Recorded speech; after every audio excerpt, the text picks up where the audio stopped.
Assignment problem ये operation research का एक और इम्पॉर्टेंट टॉपिक है। इसको देखना है। देखिए आपके पास कुछ जॉब्स हैं 1 2 3 4 एंड 5 और यहाँ पर आपके पास कुछ ऑपरेटर्स हैं 1 2 3 4 एंड 5।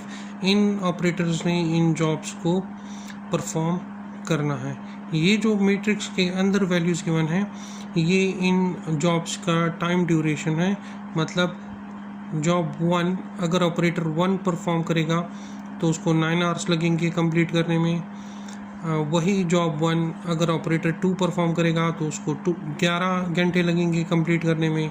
और अगर यही फर्स्ट जॉब जो है ऑपरेटर 5 परफॉर्म करेगा तो उसको 7 घंटे लगेगी कंप्लीट करने के लिए।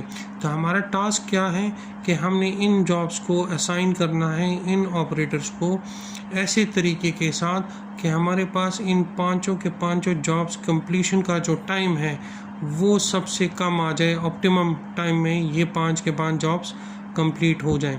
तो ऐसे प्रॉब्लम्स को फिर हम सॉल्व करते हैं यूजिंग हंगेरियन मेथड। तो इस प्रॉब्लम को हमने अब सॉल्व करना है यूजिंग हंगेरियन मेथड। जो पहला स्टेप है आपने ये देखना है कि जो गिवन प्रॉब्लम है क्या वो बैलेंस्ड प्रॉब्लम है कि नहीं है। बैलेंस्ड प्रॉब्लम और अनबैलेंस्ड प्रॉब्लम का फ़र्क कैसे पता चलेगा। नंबर ऑफ़ रोज़ अगर नंबर ऑफ़ कॉलम्स के बराबर हो तो फिर वो बैलेंस्ड प्रॉब्लम होगा। जिस तरह यहाँ देखें 1 से लेकर 5 तक 5 रोज़ हैं आपके पास और 5 ही कॉलम्स हैं। तो ये गिवन प्रॉब्लम जो है आपके पास बैलेंस्ड प्रॉब्लम है।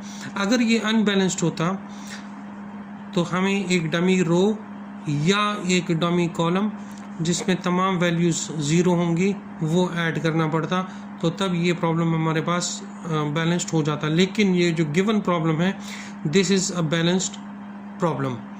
ठीक है जी। हंगेरियन मेथड का जो पहला स्टेप है वो है रो रिडक्शन का। रो रिडक्शन का मतलब ये है कि हर एक रो में जो मिनिमम वैल्यू होगी, जिस तरह पहली रो में मिनिमम वैल्यू है 7, इस 7 को इस रो के तमाम वैल्यूज से आपने सब्ट्रैक्ट करना है। 9 - 7, 11 - 7, 14 - 7, 11 - 7, 7 - 7। इसी तरह इस रो में आप देखें 6 मिनिमम है तो 6 इन सब से सब्ट्रैक्ट होगा। 6 - 6, 15 - 6, 13 - 6, 13 - 6, 10 - 6। इसी तरह इन तमाम रोज़ में भी जो मिनिमम वैल्यूज़ होंगी वो हमने उससे सब्ट्रैक्ट करना है। तो जब आप रो ऑपरेशंस परफॉर्म कर लेंगे तो आपके पास जो टेबल बनेगा वो कुछ इस तरह का टेबल होगा। आप देखें इस टेबल में इस रो में मिनिमम वैल्यू 7 था तो मैंने 7 इन तमाम से माइनस किया तो मेरे पास ये वैल्यू आ गई है 24740। इसी तरह दूसरे में आप देखें आपके पास 6 मिनिमम था तो मैंने 6 इन सब से सब्ट्रैक्ट किया तो मेरे पास ये रिज़ल्ट आ गया।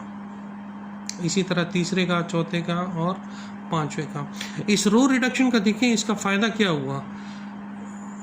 हमें हर एक रो में एक ज़ीरो मिल गया है। देखिए इस रो में भी एक ज़ीरो आ गया, इस रो में भी एक ज़ीरो आ गया, इस रो में भी एक ज़ीरो, इस रो में 2 ज़ीरो आ गए और इस रो में एक ज़ीरो आ गया। इससे पहले इधर कोई भी ज़ीरो वैल्यू नहीं था।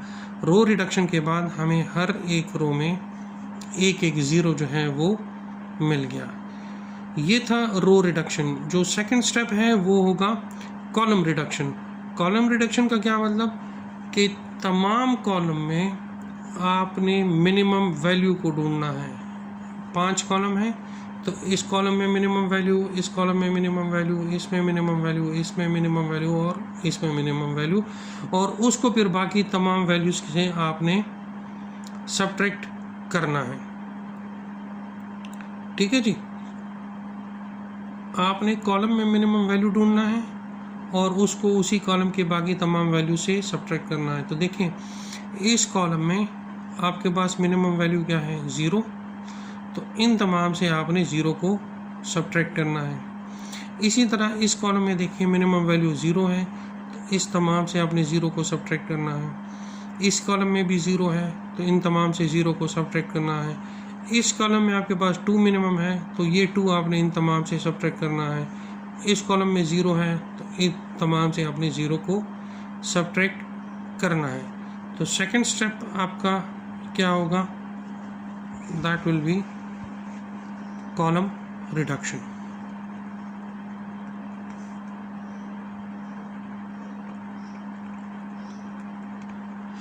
कॉलम रिडक्शन करने के बाद जो टेबल बनेगा, इस तरह का टेबल आपके पास बन जाएगा। तो देखें कॉलम रिडक्शन का क्या फ़ायदा हुआ कि आपके पास हर एक कॉलम में भी ज़ीरोज़ आ गए हैं। अब यहाँ पर आपके पास जो सबसे इम्पोर्टेंट स्टेप है वो आपने परफॉर्म करना है।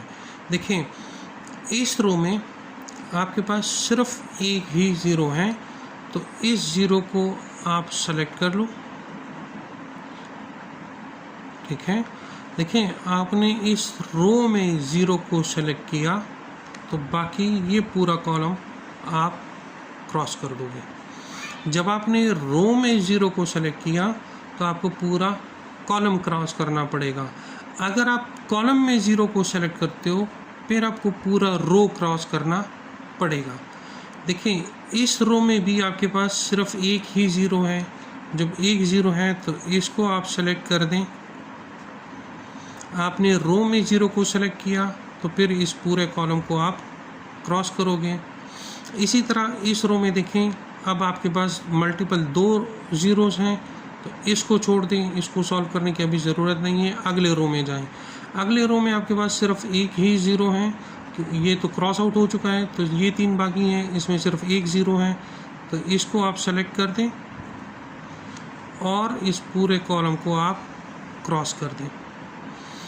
इसमें कोई ज़ीरो नहीं है, इसमें आपके पास दो ज़ीरोज़ बच गए हैं। तो अब आप रोज़ चूँकि आपकी कंप्लीट हो गई हैं, अब आप इस पर कॉलम वाइज ऑपरेशंस परफॉर्म करें। तो देखिए इस कॉलम में सिर्फ एक ज़ीरो है, तो इसको आप सेलेक्ट कर दें। जब आपने कॉलम में ज़ीरो को सेलेक्ट किया फिर आप उसी का पूरा रो आप क्रॉस करेंगे। अब देखिए इसमें आपके पास ज़ीरो नहीं है, ख़त्म हो गई। तो यहाँ पर आकर आपने जो चेक करना है पॉइंट वो ये है कि कितने नंबर ऑफ़ लाइंस आपको लगे इन तमाम ज़ीरोज़ को क्रॉस करने के लिए। तो देखिए एक लाइन ये हो गई है 1, this is line number 2, this is line number 3, this is line number 4। 4 लाइनें लगी हैं इन ज़ीरोज़ को क्रॉस करने के लिए। और मैट्रिक्स कितने साइज़ का है, दैट इज़ 5। मैट्रिक्स आपके पास 5 का है और लाइंस आपको लगी हैं 4। दैट मीन्स कि लाइंस की तादाद कम है गिवन मैट्रिक्स से। देखें number of lines crossing zeros is not equal to number of rows या column in matrix। बराबर नहीं है। नंबर ऑफ लाइंस कितनी हैं, 4 is not equal to 5, therefore ये हमारा ऑप्टिमल सोल्यूशन नहीं है। अब हमने आगे मूव करना है और हमने ऑप्टिमल सोल्यूशन की तरफ जाना है। ठीक है जी। नेक्स्ट ऑपरेशन फिर आपका क्या होगा, ये पॉइंट बहुत गौर से देखिएगा, इसको समझिएगा कि अब आपने क्या करना है। जो वैल्यूज़ क्रॉस नहीं हुए, जिस तरह देखिए 7 और 2 ये क्रॉस नहीं हुआ, 7 5 क्रॉस नहीं हुआ, 1 1 नहीं है और 7 1 नहीं है, बाकी तमाम वैल्यूज़ क्रॉस हो गई हैं। जो वैल्यूज़ क्रॉस नहीं हुई इनमें से आपने मिनिमम वैल्यू आइडेंटिफाई करनी है कि वो कौन सी है। तो देखिए 7 2 7 5 1 1 7 1, तो मिनिमम वैल्यू क्या है 1। अब इस 1 को आपने जो वैल्यूज़ क्रॉस नहीं हुई इनसे सब्ट्रैक्ट करना है। जो वैल्यूज़ क्रॉस नहीं हुई इनसे आपने 1 को सब्ट्रैक्ट करना है, और जो वैल्यूज़ क्रॉस्ड हुई हैं जहाँ पर ये इंटरसेक्शन पॉइंट है, जिस तरह देखें ये लाइन और ये लाइन इधर इंटरसेक्ट कर रहा है, तो इधर आपने ये वाला 1 ऐड करना है। तो इस 6 में 1 ऐड होगा, इस 7 में 1 ऐड होगा और इस 2 में 1 ऐड होगा, और ये जो अनक्रॉस्ड वैल्यू है इससे सब्ट्रैक्ट होगा। बाकी ये जो वैल्यूज़ हैं इनमें कोई फ़र्क नहीं आएगा, ये एज इट इज़ अपनी जगह पर मौजूद रहेगा। तो नेक्स्ट स्टेप में आपने क्या करना है, आपने अनक्रॉस्ड में से मिनिमम वैल्यू को आइडेंटिफाई करना है, उसको आपने इन क्रॉस्ड वैल्यूज़ के साथ ऐड करना है, और जो अनक्रॉस्ड वैल्यू है उससे आपने सब्ट्रैक्ट करना है। देखिए, अब जब हम इस 1 को इन तमाम वैल्यूज़ से सब्ट्रैक्ट करेंगे और इन डायगोनल जो क्रॉस्ड वैल्यूज़ हैं इंटरसेक्शन वाली 6, 7 और 2 इसके साथ ऐड करेंगे, तो हमारे पास जो टेबल बनेगा वो कुछ इस तरह का टेबल बनेगा। देखें, ये वैल्यू हमारे पास आ जाएगी 2, दिस बिकम्स 4, 6, 1 और 0, ये वैल्यू आ जाएगी। इसी तरह जो जॉब 2 है, सेकंड जो रो है उसकी वैल्यू आ जाएगी 0, 9, 6, 4 आ जाएगा। थर्ड जो रो है वो आ जाएगा 7, 8, 0, 0 और 3 आ जाएगा। दिस बिकम्स 2, 0, 0, 0 और 0 आ जाएगा। और फिफ्थ रो आपके पास आ जाएगा 0, 5, 6, 0, 7, ये आपके पास आ जाएगा। अब आपने क्या करना है, अब आपने दोबारा वही ज़ीरोस को हर एक रो में से क्रॉस करना है। देखें, पहली रो में सिर्फ एक ही ज़ीरो है, इस ज़ीरो को हमने यहाँ पर सेलेक्ट कर दिया और इस पूरे कॉलम को हमने क्रॉस कर दिया। सेकंड रो में भी आप देखें, आपके पास सिर्फ एक ज़ीरो है, तो उसको हमने सेलेक्ट किया और इस पूरे कॉलम को हमने क्रॉस कर दिया। थर्ड रो में अब आपके पास 2 ज़ीरोस हैं, उसको फ़िलहाल छोड़ दें। नेक्स्ट में 3 ज़ीरो हैं, उसको भी छोड़ दें। इसमें आपके पास सिर्फ एक ज़ीरो है, तो इसको आपने सेलेक्ट किया और इस पूरे कॉलम को आपने क्रॉस कर दिया। अब रो कंप्लीट हो गई, तो अब आपने क्या करना है, अब आपने कॉलम वाइज देखना है। तो ये 2 कॉलम बच गए, इस कॉलम में सिर्फ ये एक ज़ीरो है, तो इस कॉलम को सेलेक्ट किया और इस पूरे रो को आपने क्रॉस कर दिया। इस कॉलम में आप देखें सिर्फ एक ज़ीरो बच गया, इस एक ज़ीरो को आपने सेलेक्ट करना है और इस पूरे रो को आपने क्रॉस करना है। तो अब आप देखें, तमाम ज़ीरोस, जितने भी ज़ीरोस हैं इस मैट्रिक्स के अंदर, वो तमाम क्रॉस आउट हो गए। तो अब आप जो क्रॉस किए हुए लाइंस हैं उनको काउंट कर लें, दैट इज़ 1, 2, 3, 4 और 5। तो नंबर ऑफ़ क्रॉस्ड लाइंस वो भी 5 हैं और मैट्रिक्स भी हैं, वो भी नंबर ऑफ़ रोज़ या नंबर ऑफ़ कॉलम्स वो भी 5 हैं। तो अब ये ऑप्टिमल सोल्यूशन आप यहाँ से अचीव कर सकते हो। यहाँ पर अब ऑप्टिमल सोल्यूशन मौजूद है, अब आपको मज़ीद कुछ प्रोसेसिंग करने की ज़रूरत नहीं है। तो देखें, अब होगा क्या कि आपके पास जो जॉब्स हैं, जॉब हैं और आपके पास ऑपरेटर हैं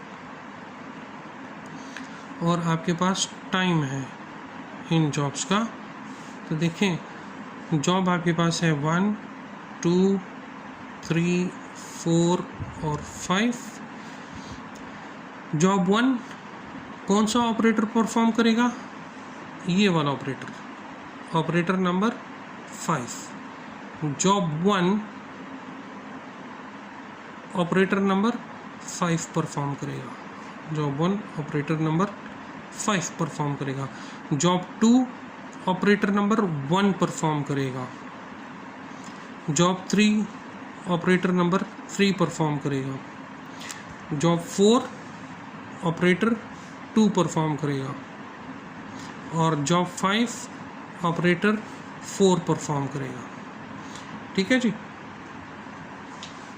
अब क्वेश्चन के बिल्कुल स्टार्ट में आ जाएं, जो इस मैट्रिक्स में हमें वैल्यूज़ गिवन थी, ये this was the initial problem. अब जॉब 1 कौन परफॉर्म कर रहा है? ऑपरेटर 5 परफॉर्म कर रहा है। तो यहाँ आप देखें, इस जॉब 1 को अगर ऑपरेटर 5 परफॉर्म करेगा तो उसको कितने घंटे लगेंगे? 7 आवर्स। तो ये 7 आवर्स अब आपने इधर लिख देंगे। जॉब 2 ऑपरेटर 1 परफॉर्म करेगा, तो यहाँ आप देखें जॉब 2 ऑपरेटर 1 परफॉर्म करेगा तो कितना टाइम लगेगा? 6। इस 6 को आप यहाँ लिख दें। जॉब 3 ऑपरेटर 3 परफॉर्म करेगा, तो जॉब 3 ऑपरेटर 3 परफॉर्म करेगा तो 6 आवर्स। जॉब 4 ऑपरेटर 2 परफॉर्म करेगा, जॉब 4